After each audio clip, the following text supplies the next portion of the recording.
Welcome to a Wiser Retirement podcast. Before we get started with the episode, I want to tell you about a new ebook available on our website called Buyer Beware. Why do they keep trying to sell you that annuity? This ebook covers the various types of annuities, negatives to owning annuities, and better investment alternatives to annuities. To download this ebook, you can click the link in the episode notes or go to wiserinvestor.com and you'll find it at the bottom of the page. Now on to today's episode. Welcome to a Wiser Retirement podcast. We believe the best financial advice should always be conflict-free. I'm your host, Casey Smith, guiding you to financial freedom. Today's my co-host, Robert Swarthout, founder, CEO, and portfolio manager of Teton Crypto Capital. Hey, Robert. Good morning. We are going to cover today several topics. Obviously, there's been a lot of news changing in the crypto space. But first, let's just get started talking about how to have a secure digital life. I think this is something that is very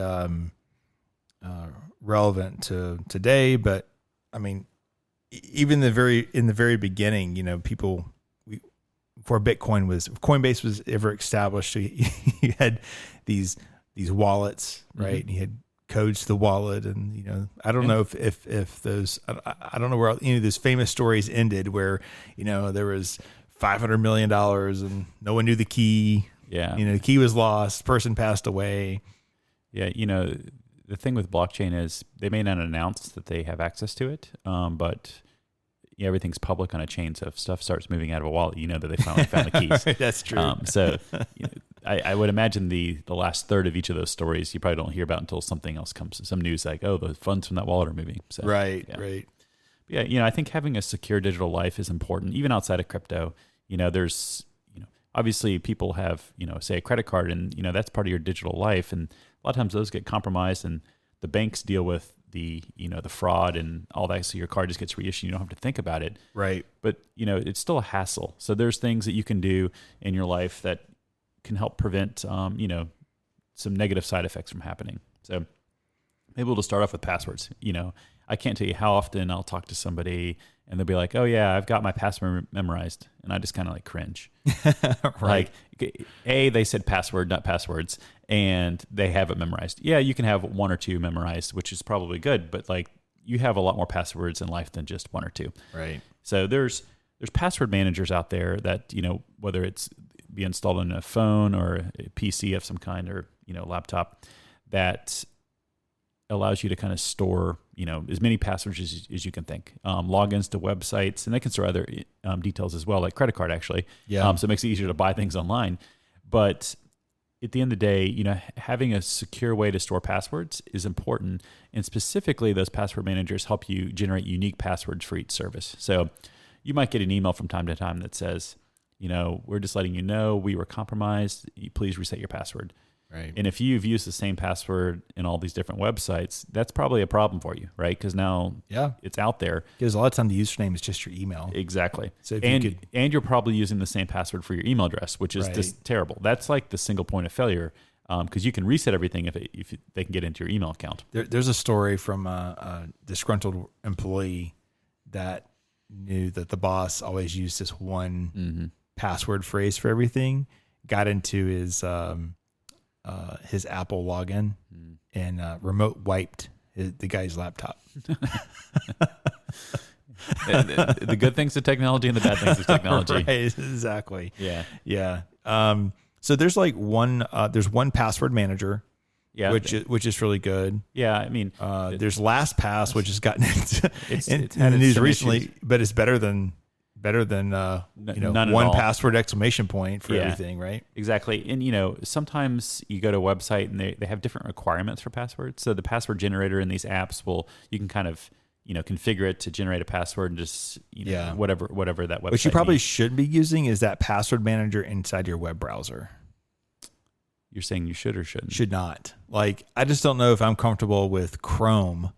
Oh, yeah, yes, the one built into Chrome. Yeah. It's not nearly as feature rich as, you know, the ones that we may be suggesting, but like it's better than nothing. That's true. But That's true. you're likely not coming up with a unique password each time. So the idea is that you remember the password to get into your password manager. Correct. And then after that, the password manager generates a unique passcode for every single login that you would have that you would never remember. Correct. It's not associated to your dog, your wife, your nothing. And it's a random string of characters, numbers, and letters. And exactly. You know, a lot of times they'll say a minimum password length to say 12 characters. Well, a lot of times they'll take up 30. Well, you might as well make it difficult to be guessed, or brute forced. So password managers, I think, are like table stakes these days to having a secure digital life. And the longer the password, the better. And what I like about the password managers, yes, they manage passwords, but again, they can manage. You can put some secure notes in it if you have, like, say, a tax ID for a business that you run. You can store those kind of things in there as well. Right. So, you can even store, social security numbers and all that kind of stuff. I mean, if you decide that you want to, I guess go all in with a particular app. Right. And then make sure you're leaving that master password to someone. Absolutely. Actually, Apple's kind of started to evolve in that area too, because you can name a person. Yes, if you're deceased, they can kind of prove it to Apple. Then it's like, how do you will on your digital life, right? And that's something that's being figured out in just the digital life in general, and also in crypto. That's another, like, how do you keep assets? So there's some companies trying to solve that problem there as well. Two-factor authentication. I mean, that's annoying.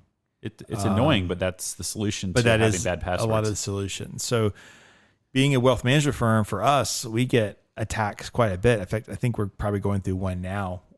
Anytime you hire a new employee, people in the, whoever they are, Pakistan, India, wherever, they are attacking one of our new employees right now and asking for acting as me, but they don't have my email address. They just make it very similar, right? And saying, "Hey, can I get your phone number?"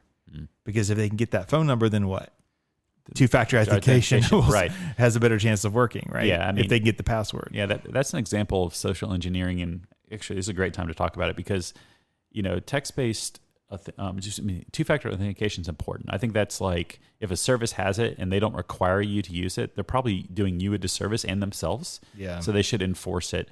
I'm a big fan of the ones that allow you to use a separate app to generate the code. The authenticator. The authenticator. Well, there's Google Authenticator. There's Microsoft's got one. Or these password managers can also act as the storing the authentication code, so you don't have to have a secondary app, so it keeps it all in sync.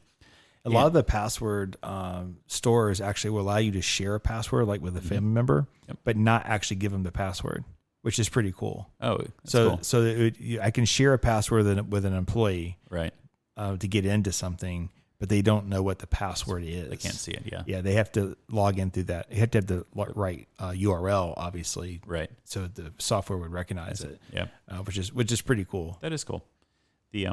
So when it comes to two-factor authentication, if you have a choice, I would say prefer a token-based one, so an app-based one over text, receiving it via text message. Right.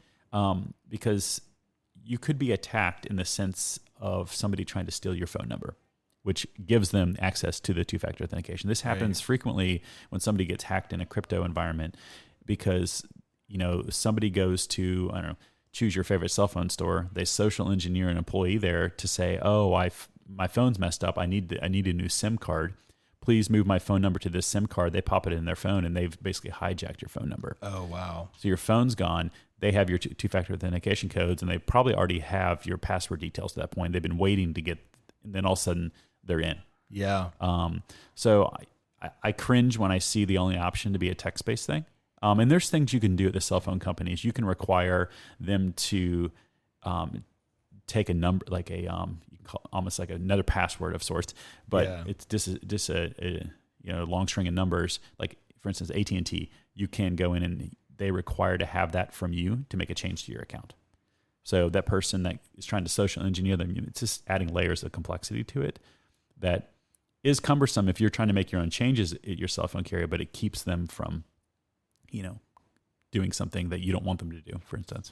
So I found it interesting. You want to talk about this on this podcast. Are you seeing like an uptick in theft of crypto, or? Yes.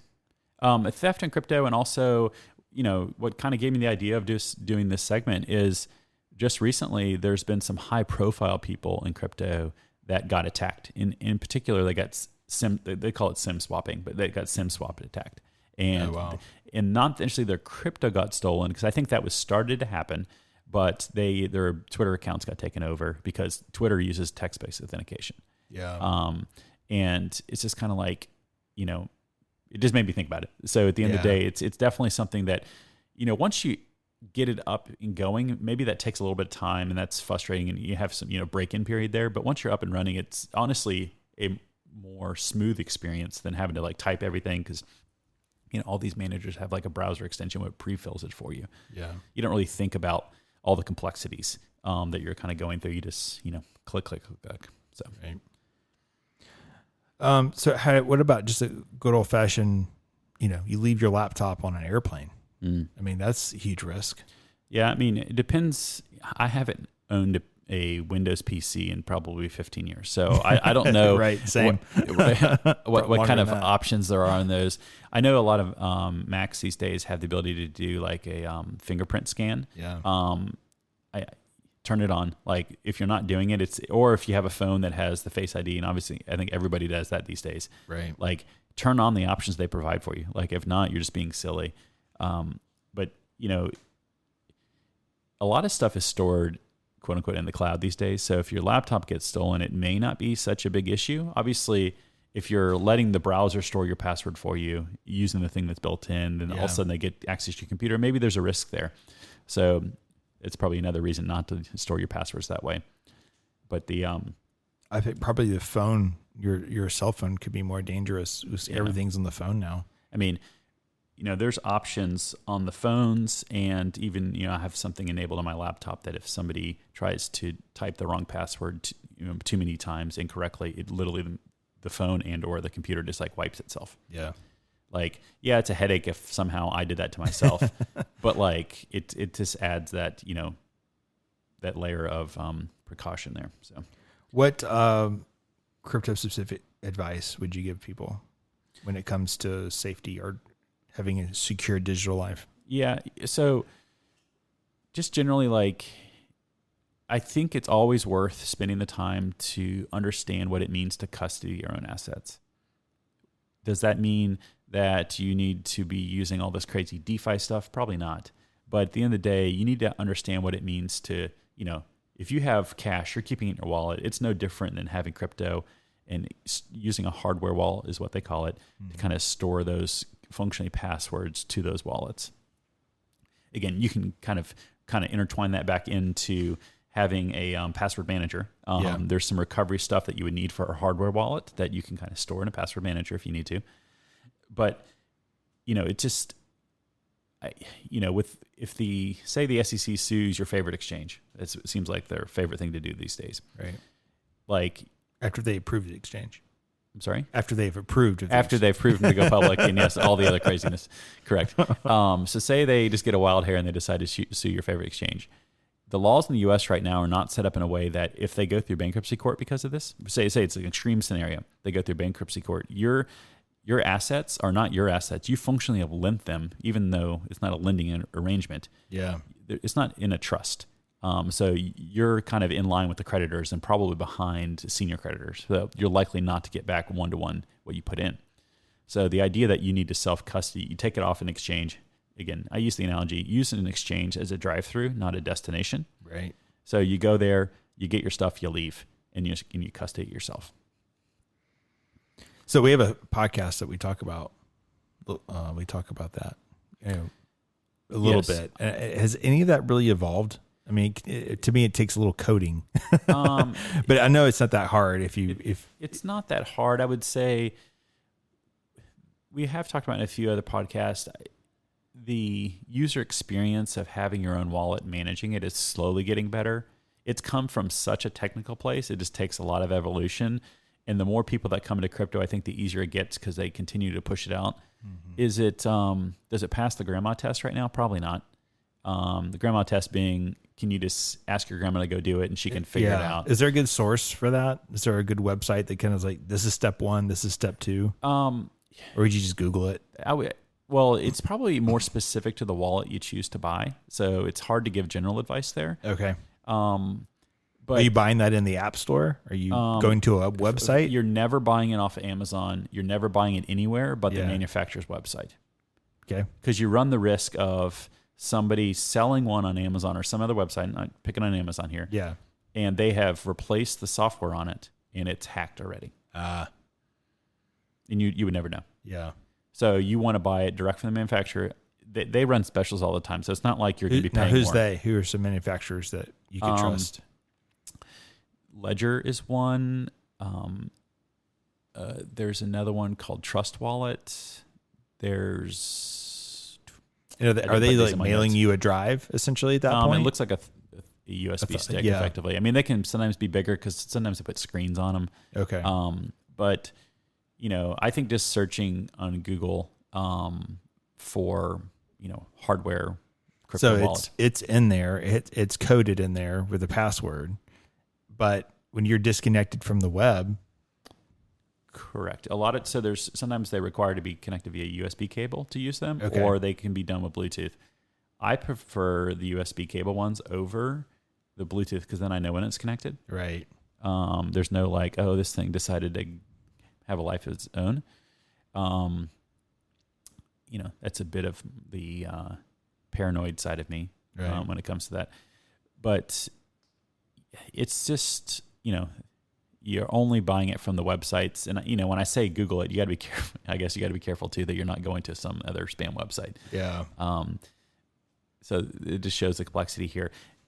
If we could fast forward, like, probably a year, 2 years, not far from now, I think custody solutions are in place where I feel like you could leave them there and the laws and regulations are in place that make this complexity not necessarily be a necessity for most people. Like when you can, you're not custodying your own stock certificates. Like that problem is solved. We need to get there with crypto, and the laws need to catch up to allow that to happen.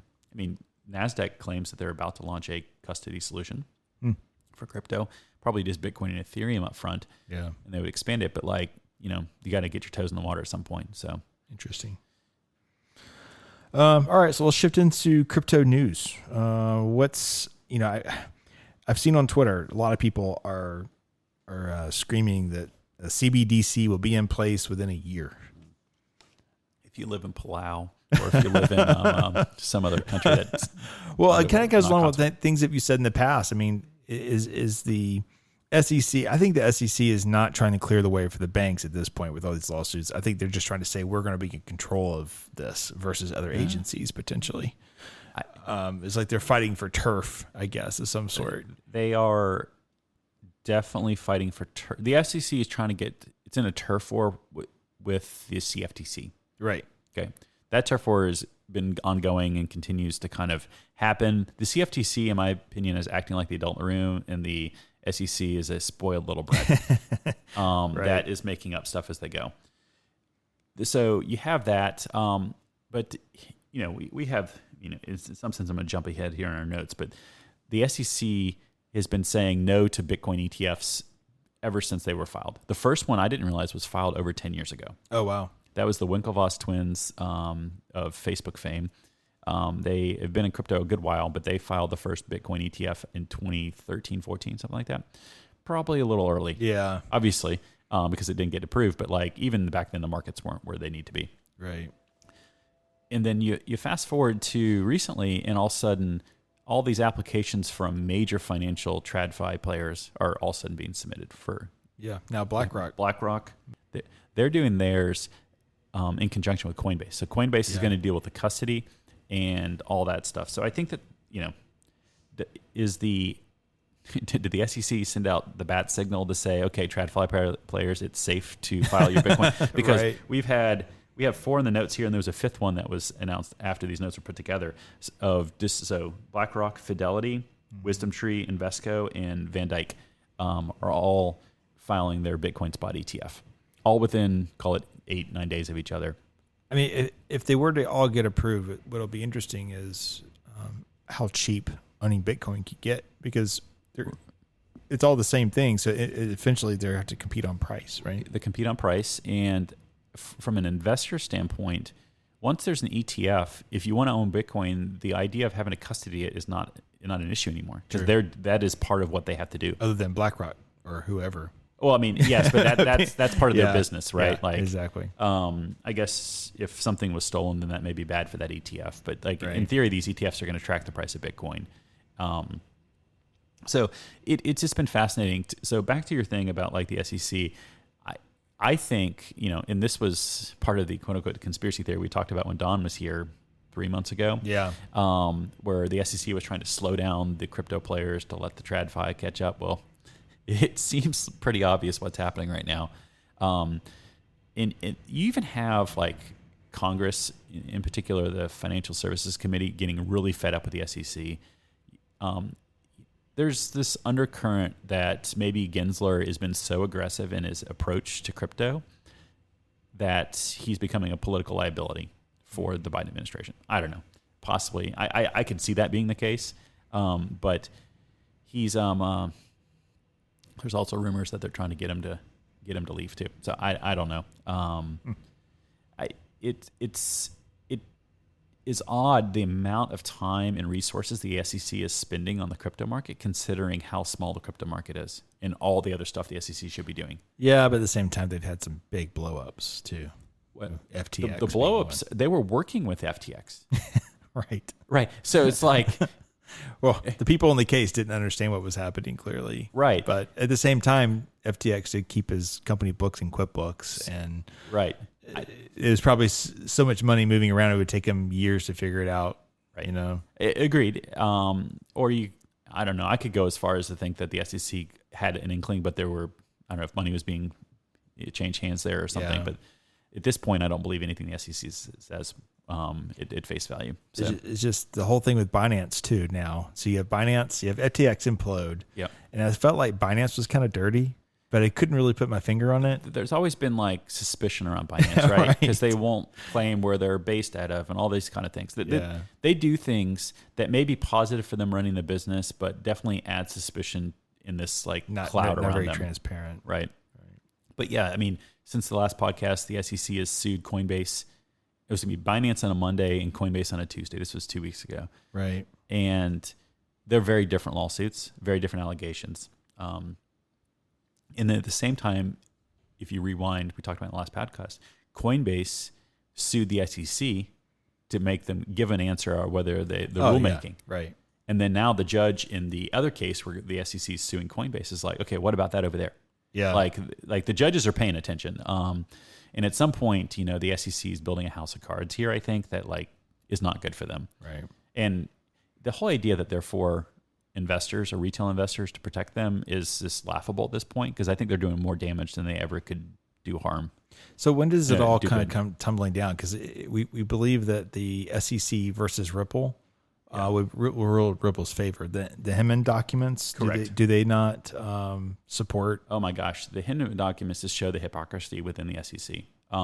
Specifically, the last administration, that was Jay Clayton, the chairman, and then Bill Hinman, the head of corporate enforcement or enforcement division, whatever it's called. The evolution of that speech went from being titled, crypto clarity or something like that to being the ether speech. Like, right. It just shows the sliminess of the SEC. How many, no one's really tallied it up, but I would imagine that there's at least 2 or 3 laws that he broke, Hinman in particular. And, the statute of limitations has run out. So this is kind of really frustrating. It's like, why did we have to do this? There's, as part of the Binance lawsuit, Binance has kind of countersued in some level and alleged that there's bad things going on at the SEC. And 2 of the people that signed off on that are ex-people from the SEC that would have been in the seats that Hinman was in. Oh, got it. It's just, layer upon layer of slime. So, the Hinman docs, while there was no bombshell in them, like saying, that they thought XRP was not a security or something along those lines, it did kind of just lay the groundwork about like the SEC. There was multiple people in the SEC saying, by doing this speech, we're going to create more uncertainty in the market. It's going to be harder to understand what is or is not a security. There appears to be some level-headed people at the SEC. Right. The ethics department saying, you're making money from your law firm. You can't continue to talk to them. He continues to talk to them. Like, it's just layer upon layer of bad. So, I think if anything, those Him and docs help, if Ripple ever has to enact their fair notice defense. I don't think it gets that far for them. But if they ever had to, they got a pretty good case, because the SEC is saying this will happen. It did happen, in the sense that it made things more uncertain in the market. It wasn't clear how would the executives of the company know something that the SEC is not willing to say. Right. So taking it back to like 35,000 feet, when you're looking out over the next year to 3 years, how do you think the crypto landscape changes based on what you're seeing today as an investor in crypto? Where do you see where are you most concerned about, and where do you see the most promise? It's a great question. The promise is that we finally get some regulation in the U.S. The rest of the world is leaving the U.S. behind. Like, it is insane. This is probably, I've said this ad nauseum on here, but like, we need regulation, and it's becoming more and more clear just how off base the U.S. is handling. Because you think this. The regulation would bring legitimacy to the crypto space, right? And it would, and you're not trying to take banking relationships. I mean, like, the whole choke point 2.0 thing that came along, basically trying to debank the crypto industry. Right. It's just, it makes me sad as an American that we're having it feels like a banana republic right now, the way some of this stuff's happening. But 3 years out, I think we got clarity. Certainly some clarity via court cases. So that's going to be one-offs. It's not going to be industry-wide. I think within 3 years, you potentially have a new administration. Things are different from that perspective more broadly. But you even have, I think, the third week of July, at the committee level, there's going to be some vote on some crypto clarity acts that are coming out of this. I think the Senate at that point, or no, the House, excuse me. So, at the beginning of the year, I thought we might get some crypto regulation this year. A month ago, I was like, there's no chance it's happening until we have a new administration. So a year and a half from now, at the earliest. But now, there's an outside chance that they get something done this year. Interestingly, it's becoming more bipartisan. The amount of Democrats that are like not happy with the way Democrat senators and congressmen and women that are not happy with the way that Gensler's handling this is becoming probably too much to like ignore. And then there may be enough of a vote to kind of get things to move through. So I'm positive, I guess, certainly on the 3 year perspective. The 1 year time frame is a little more hazy. But we may talk again in a month or 2 months, I guess, and have much more clarity about what may be happening in the short term. So, let's kind of wrap up with going. We look at the major players that are coming into this space. So before, I think investors thought, oh, this crypto thing, this Bitcoin thing is just out there, and that's what the kids are doing. It's crazy. It doesn't have any real value. Yep. Magic internet money. And now, exactly. And now all of a sudden, I call it Fortnite money, right? Yeah. Now all of a sudden, it's showing up at Schwab and BlackRock. These are major asset players. Yeah, I mean, how do you think that changes the landscape? Do you think it pushes out the small players, or does it just make it a legitimate asset class, if you want to call it that? Sure. Because we don't even know what it is yet. Yeah, right? I mean, to me, I'm willing to go on record. It is the new asset class. People need to start thinking about it that way.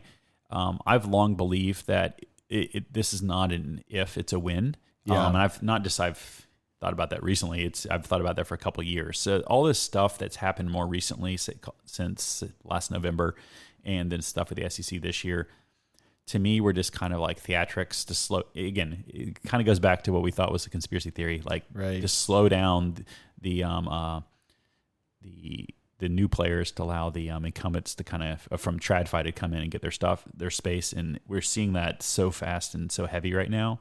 It's to me, when they're finally public about it, it only legitimizes that idea. Right. And just this week, I mean, you kind of alluded to it, like Schwab, Fidelity, and Citadel Securities, they have kind of combined to do a joint venture where it's a crypto exchange that you can't necessarily go trade at. So I'm guessing it's some kind of software behind the scenes that will work on their platforms. Right. And Schwab is I think the one that was leading that charge, if I'm not mistaken, but Citadel is the one that's running it. But it's just they're only starting with Bitcoin and Ethereum. And I think that's the one. Well, people think that Ethereum has clarity. It does not have clarity. So sometimes it gets lumped in that bucket because people are assuming incorrectly. But, that's one example of many. You have, again, all those ETF applications, and, you have NASDAQ talking about they're launching their custody solutions. And that's just here in the U.S. There's a whole bunch of companies. Credit Suisse is doing stuff about custody, or they filed an application for it. So things are happening. And it depends on where you get your news, depends on which perspective you're going to have on crypto, right. To the extremes.